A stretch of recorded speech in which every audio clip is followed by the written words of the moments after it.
Two of last year's playoff teams rallied to get victories on Sunday, but there were certainly some weaknesses in those teams exposed, and we're going to talk about that in Shorts and Shells with senior editor Eric Edholm. Eric, the Ravens beat the Cowboys 31-29. Lions rally, beat the Eagles 26-23. Let's start in that Baltimore-Dallas game.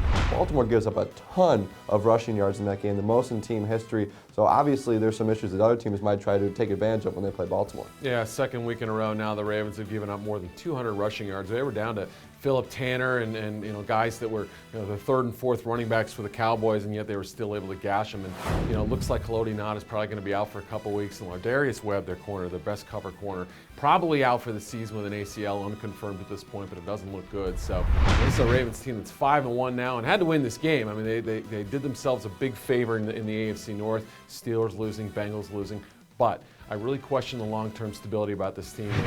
Ray Lewis is on skates. The rest of the defense can't seem to tackle or take good angles. And you look at the other side, the Cowboys, definitely some clock management questions about the way that game ended for them, another loss for Dallas. You go to this Detroit-Philadelphia game, two teams that really needed those wins. Detroit maybe more so coming off the bye when they were 1-3. They come back, big fourth quarter for Detroit, but they dug themselves that hole. The offense still getting slow to get going, but some bright spots in that fourth quarter. They rallied. Yeah, but these mental mistakes, Kevin, the turnovers, the penalties, I mean, these things, they've got to cut them down. It was this week that Pro Football Weekly ran a report from an anonymous GM, questioning the heart about these guys. I think they answered that question.